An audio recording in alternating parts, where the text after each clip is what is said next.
इंतज़ार के ये लम्हे भी अजीब होते हैं, या सब्र करना सिखा देते हैं या फिर मर मर कर जीने का हुनर सिखा देते हैं।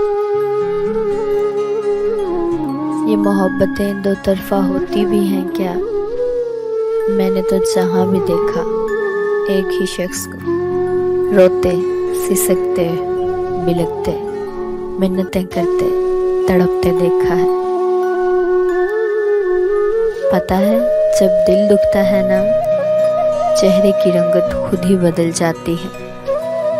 आंसुओं को जितना मर्जी हलक में उतारने की कोशिश करो, मगर आंखें नम हो ही जाती हैं।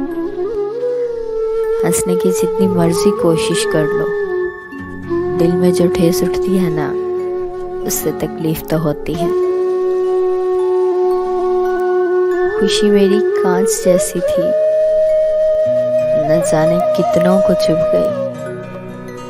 वो मेरे शहर से निकलेगा तो मिट जाएगा।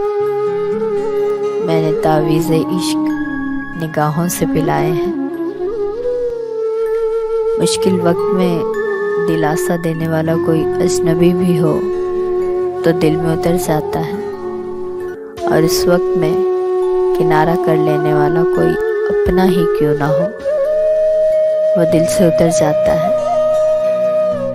दिल करता है पलट जाऊं आसमां की तरफ, मिजाज अहले ज़मीं का नहीं मिलता मुझसे।